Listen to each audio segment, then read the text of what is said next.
You know, one of my favorite pastimes is trying to figure out what kinds of stories the MCU could tell in the future. And one of the best ways to come up with ideas for that is to look at major comic storylines that have happened over the years. While the MCU hasn't ever really fully adapted comic events beat for beat, they do tend to at least take some inspiration from what happened on the page. So let's do that. In this video, I'm going to take a look at a few comic storylines that they could adapt for the big screen, at least in part. From some wars that may or may not be secret, to a complete madman taking out the Marvel Universe in increasingly sadistic ways, let's go ahead and dive right into it. You know what's always a good time? Seeing a ton of heroes and villains come together to fight in one massive brawl. That's the basic idea behind the Secret Wars events, basically.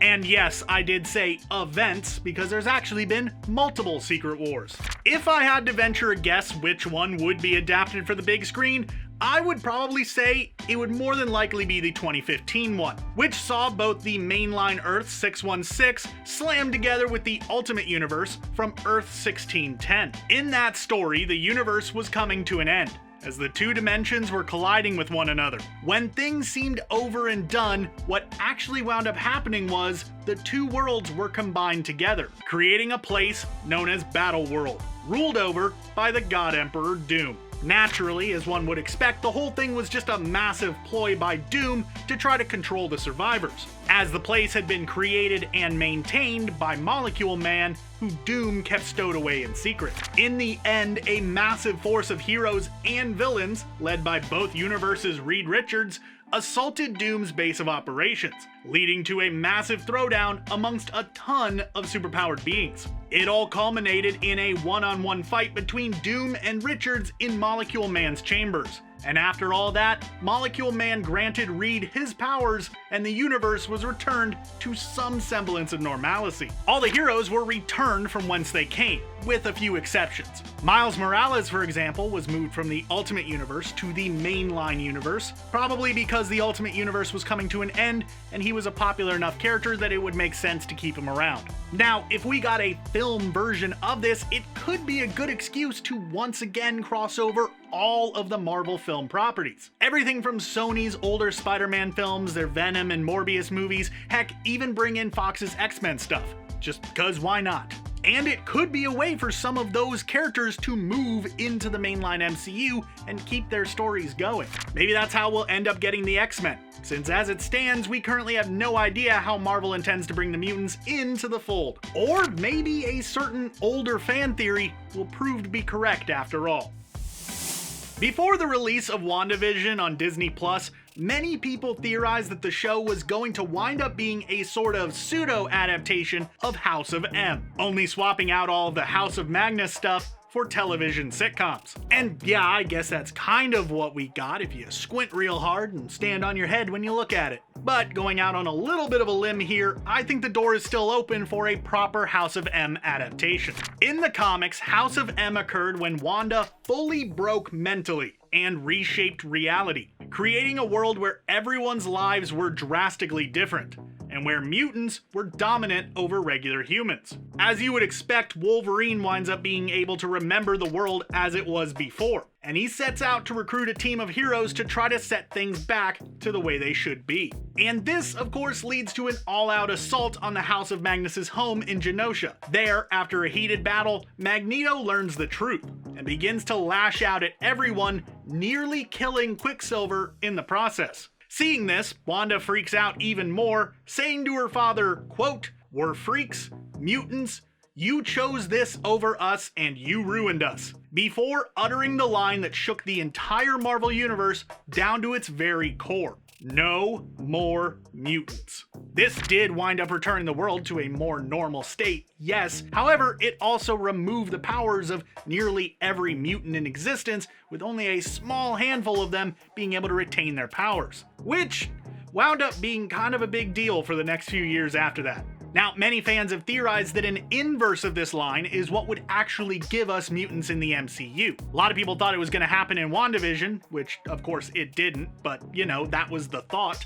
Just the idea that she would utter, "Yay, mutants," and then suddenly there's a bunch of mutants everywhere. Is it kind of cheesy? Yeah, but it sort of actually makes sense in terms of Marvel logic. But just because it didn't happen in WandaVision doesn't mean it can't happen in the future still. Maybe the events of Doctor Strange in the Multiverse of Madness will lead Wanda down an even more desperate path, and we'll get House of M as part of her attempts to bring her children back into existence. It's certainly a possibility, and honestly wouldn't be the craziest thing that Marvel has ever done in the MCU.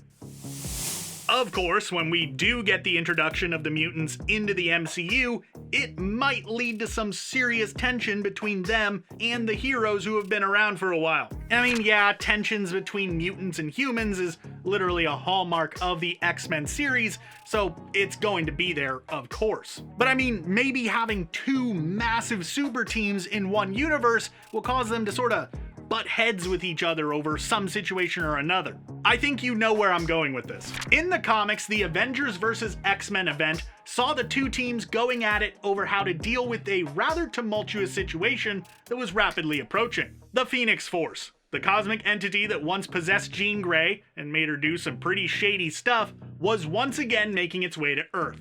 The Avengers wanted to try to stop it, as they felt it would lead to the end of all life as we know it, while the X-Men hoped it would lead to the rebirth of the mutant race. Yeah, BT dubs, this took place during the aftermath of House of M. And since the two teams were already at odds over how to deal with Scarlet Witch following that previous event, this disagreement led to a full-on war between them, including multiple brawls between select groups of heroes. The Avengers' attempts to stop the Phoenix Force even wound up making things kind of worse, as the Force split into 5 separate pieces, which wound up possessing 5 major members of the X-Men, creating the Phoenix Five, which is terrifying. In the end, the Force attempts to take hold of Hope Summers, who, along with the Scarlet Witch, uses the Force to destroy it, causing a massive blast of energy that wound up reactivating the powers of millions of mutants across the globe, effectively undoing what was done at the end of House of M. Now, if we did get this in the MCU, it would either require a massive reworking of the plot, changing up a lot of the underlying issues that led to the fight between these two teams in the first place, or a ton of setup. But, you know, if they were able to take the time to do all of the necessary setup to make this story actually work, it would just make the battle between these two comic titans all the more awesome. So, taking the time to set it up has got my vote. You know, just to try to keep it as legit as possible. Let's take a break for a moment from all these massive team-up storylines and take a look at one involving a single hero for just a moment. You know, when talking about Spider-Man related comic storylines that could make it onto the big screen, it doesn't take very long before someone eventually throws out the idea of adapting Kraven's Last Hunt. And for good reason. It's pretty fantastic. In this comic, Kraven the Hunter does exactly what his name would imply, and he hunts down the old webhead. After finding him, he seemingly kills him by gunning him down. After that, he takes Spider-Man's body and buries it before putting on a replica black suit and going out on the town himself, posing as the wall crawler. See, Kraven felt that he was superior to everyone, even Spider-Man, but he had to prove it. So he donned the costume and set out to show that he was a better Spider-Man than even the real deal. And he did that by capturing Vermin, a wretched creature that Spider-Man struggled to take down himself, requiring the aid of Captain America to actually do it. Kraven, though, managed to handle it all on his own. Turns out, though, as you would expect, Peter Parker was not actually dead. Instead, Kraven had just tranquilized him. As such, Spider-Man crawled his way out of the grave that Kraven had dug for him and went to confront the madman. Kraven didn't even put up a fight when Parker arrived, stating that there was no need to because he had won already, having achieved exactly what he had set out to do. He then released Vermin, which Spider-Man was forced to chase after. Once Parker was gone, Kraven poured himself a drink, lamented having accomplished all there was for him to accomplish, then took his own life. It is a very dark story to be sure, but a fantastic one to base the MCU appearance of Kraven off of. Sure, he bites it by the end of the story, but most MCU villains don't wind up surviving one movie anyways, so if we're going to get an MCU Kraven appearance, why not give us the best one? So the Venom symbiote now exists in the MCU, as the Sony Venom left a little bit of himself behind during the mid-credits scene of Spider-Man No Way Home. So we are definitely going to be getting some symbiote-related storylines in the MCU. And if that's going to be the case, why don't you take those and build towards something big? Something truly, truly epic. I'm talking about the King in Black. This event saw Null, the godlike entity that created the symbiote race, coming to Earth in an attempt to conquer all with an army of mindless symbiotes. Standing in his way were of course the heroes of the world and Venom himself. In the end, it took Venom, now cosmically powered by the embodiment of light, and wielding a weapon made up of Mjolnir and the Silver Surfer's board to take the evil god down, who he completely decimated by flying into the core of the sun. After that, Venom took up the throne left vacant by Null's death, becoming the King in Black himself, the ruler of all the symbiotes and head of the hive mind. And yes, that is a gross oversimplification of the event, but you know, I've got limited time here, so that's the basic gist of it. Now, I know what you're thinking. Wait, the MCU doesn't have Null? It's gonna take a ton of setup. And yeah, it definitely does need some setup, but we already have some clues that Null may exist in this universe. In Thor: Love and Thunder, we are reportedly getting the character Gore the God Butcher, a creature with a vendetta against all gods who wields a weapon called All Black the Necro Sword. In the comics, this sword originally belonged to Null, and is in fact the first symbiote, or at least the first thing that is similar to symbiotes. So maybe the plan is already to build up to the King in Black. Maybe it can be a big multiversal crossover thing with Sony bringing in their Eddie and their Venom to become the new king. Honestly, I kinda doubt that we'll ever see this one. It's definitely a big ask. But what fun are these lists if you don't include a long shot here or there? Now, some of you out there are probably going to vehemently disagree with me, even including the Dark Phoenix saga on this list. Can't say I really blame you on that one either. I mean, Fox failed to adapt it not just once, but twice. In fact, because there are two movies based on this storyline, I'm not even really gonna summarize it much for you because odds are you've seen at least one of the two. And both of those movies were such colossal duds that I could completely understand if nobody ever wants to see anyone ever try this ever again. That's a lot of evers. But that was when Fox did it. Their superhero films were always kinda hit or miss. Seemed like for every X2, we got a Last Stand. For each Days of Future Past, we got an Apocalypse. Imagine if it was done as part of the MCU though. Say what you will about some of the lower points of Marvel's franchise. I've certainly waxed poetic about Thor: The Dark World as much as anybody, but even their worst films are still fairly decent. It's kind of like what they say about pizza. Even bad pizza is still pizza.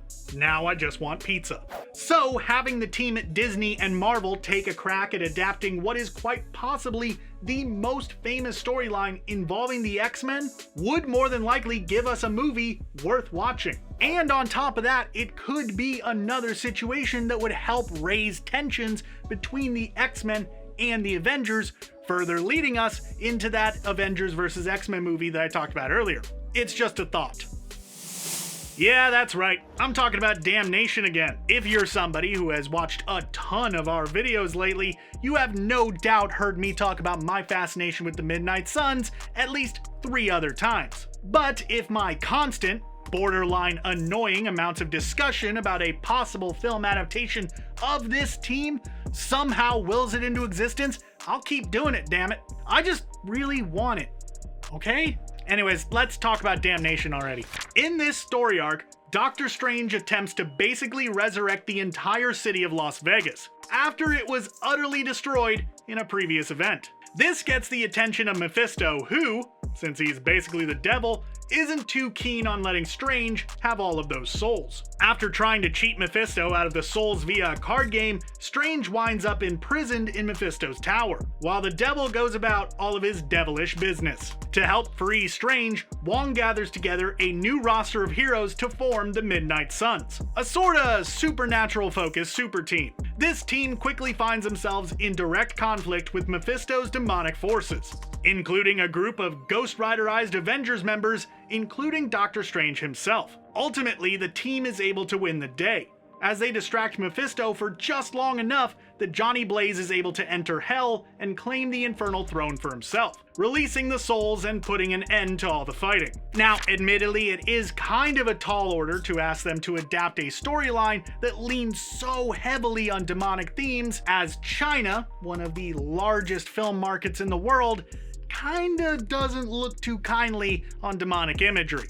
But there's nothing to say that they couldn't take the basic idea of this storyline and adapt it to fit more closely in with the great old ones than anything demonic. I'm not sure how that would all work there, but I'm kinda just spitballing anyways. As it stands though, it sort of feels like the MCU is building towards something to do with the Midnight Suns. I mean, Blade and Moon Knight are two very prominent members of the team, and they're getting adaptations here soon. And there's already a string of other people who could fit in there as well. Black Knight, Scarlet Witch, of course you got Doc Strange and Wong. So, you know, it kind of seems like they're already going that way. Until we hear something for sure though, I'm just gonna sit over here in the corner with my Midnight Suns comics and keep dreaming.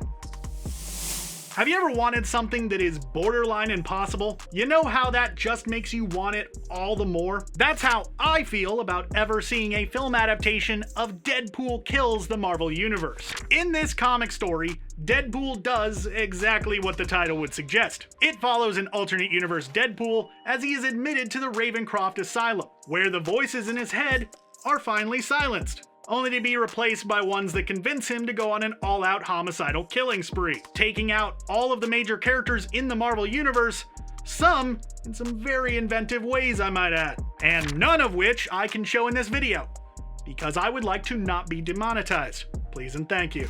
With Deadpool existing in a kind of limbo state, reportedly part of the MCU while also kinda not, it could be an interesting way to explore his pseudo connection by having him slay literally everyone that he can get his hands on, and then have all of that nonsense just hand waved away as simply not part of the MCU canon. Will this ever happen? Hell no! Disney and Marvel don't want to see all of their cash cow characters get taken out by a trash-talking Ryan Reynolds, even if it is in a non-canon way. But still though, you could not tell me that it wouldn't be probably one of the most amazing and fan-servicey things that we'd ever get to see on the big screen, ever. Heck, I'd even take it if it was a straight-to-Disney Plus thing. Just give it to me, please, Disney. You're not gonna give it to me, but you know, it doesn't hurt to ask.